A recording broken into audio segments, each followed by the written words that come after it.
السلام علیکم ورحمۃ اللہ وبرکاتہ۔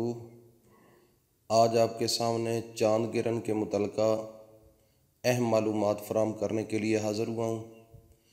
چاند گرہن چونکہ 16 تاریخ کو ہے اور چاند گرہن کے متعلقہ جو ضروری باتیں ہیں وہ بتانے والا ہوں۔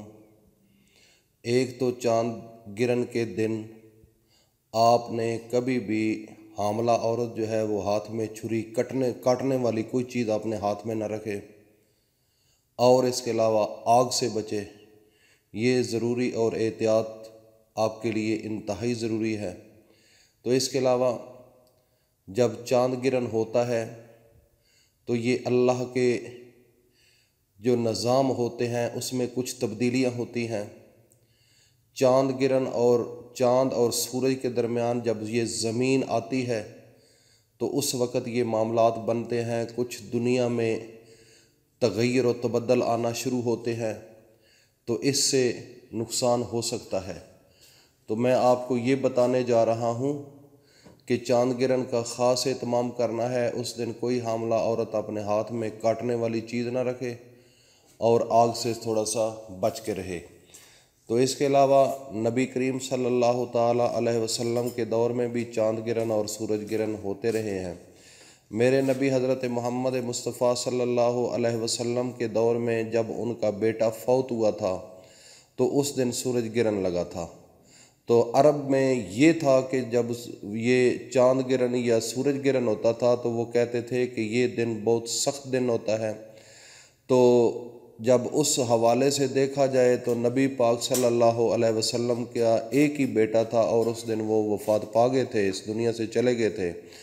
تو اگر وہ اس بیس سے دیکھا جائے تو پھر وہ تو یہ کہتے کہ واقعی یہ مسئلہ بنا ہے، لیکن میرے نبی حضرت محمد مصطفیٰ نے فرمایا کہ یہ دنیا میں کچھ اس قسم کے معاملات نہیں ہوتے کہ سورج گرہن یا چاند گرہن اگر ہوتا ہے تو دنیا میں کسی کا یہ نقصان ہو یا ایک بہت بڑا، یہ نہیں ہوتا ہے۔ لیکن مسلمان کے لیے یہ ضروری ہوتا ہے کہ وہ اللہ کا خوف اپنے ذہن میں رکھے، کیونکہ اللہ کے جو نظام ہے اس میں کچھ تبدیلیاں ہوتی ہیں، لیکن یہ بالکل ایسا نہیں ہے کہ جب سورج گرہن ہوتا ہے، چاند گرہن ہوتا ہے تو اس سے یہ نقصان ہوتا ہے، یہ نقصان ہوتا ہے، یہ کچھ اس کا تعلق اس سے دین میں نہیں ہے اس چیزوں کے ساتھ۔ لیکن آپ کو میں یہ بتانا چاہتا ہوں، کہتے ہیں کہ پریونشن بیٹر دین از کیئر، کہ پرہیز جو ہوتا ہے وہ علاج سے بہتر ہوتا ہے۔ صرف یہ ہے کہ آپ اللہ کے اس کام سے خوفزدہ ہوں، اللہ تعالیٰ کی عبادت کریں، اللہ تعالیٰ کے سامنے گڑ گڑائیں، روئیں، دعائیں مانگیں۔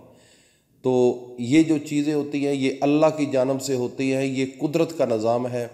اس دنیا میں کچھ تبدیلیوں کی وجہ سے اللہ تعالیٰ یہ کرتے ہیں، تو یہ بندے کے بس کی بات نہیں ہے۔ تو لہذا خوفزدہ ہونا چاہیے، احتیاط کرنی چاہیے، اللہ سے ڈرنا چاہیے، یہ ضروری چیزیں تھیں۔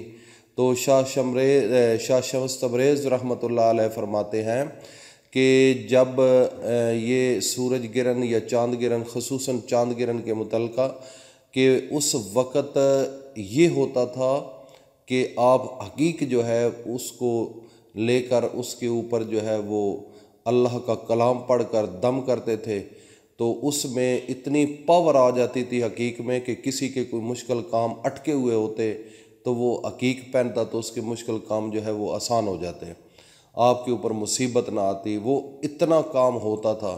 یہ ایک لمحات ہوتے ہیں، اللہ کے ولی جو ہوتے ہیں، اللہ کے نیک اور پاک باز بندے، وہ اللہ کی عبادت کرتے ہیں، اللہ تعالیٰ کی تعریف کرتے ہیں، تو ان مصیبتوں سے وہ بچ سکتے ہیں۔ یہ اللہ تعالیٰ کا ایک نظام ہے۔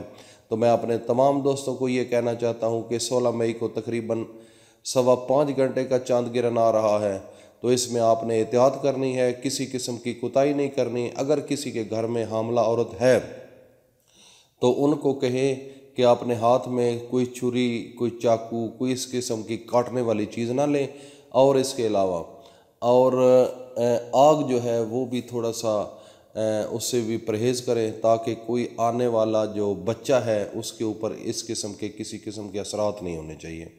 یہ احتیاط ہوتی ہے، احتیاط۔ لیکن اگر حقیقت میں چلا جائے تو اسلام کے اندر اس چیز کی کوئی کسی قسم کا کوئی ثبوت، کوئی دلیل، کوئی مستند قسم کی حقائق موجود نہیں ہیں، لیکن یہ اس لیے میں کہہ رہا ہوں کہ پروینشن بیٹر دین از کیئر، بس دیٹس آل، کہ علاج سے بہتر ہے پرہیز۔ آپ پرہیز کر لیں، پرہیز بہتر ہے۔ اگر خدا نہ کرے کچھ ہو بھی جاتا ہے تو یہ اللہ کے کام ہے، اللہ کے کاموں کے سامنے تو انسان کچھ نہیں کر سکتا۔ تو میں اس لیے آج آپ کے سامنے یہ بتانے کے لیے حاضر ہوا ہوں کہ ایک تو زیادہ ذہنی ٹینشن نہ لیں، جب چاند گرہن ہو تو اس وقت آپ اللہ کے راستے میں کسی کالے رنگ کی، مثلا کالے چنے ہو گئے یا کوئی اور کالی دال ہو گئی، کوئی بھی چیز اللہ کے راستے میں آپ صدقہ کر سکتے ہیں تاکہ ہر آنے والی جو مصیبت ہے وہ آپ سے ٹل سکے۔ اللہ پاک ہم سب کا حامی و ناصر ہو۔ السلام علیکم ورحمۃ اللہ وبرکاتہ۔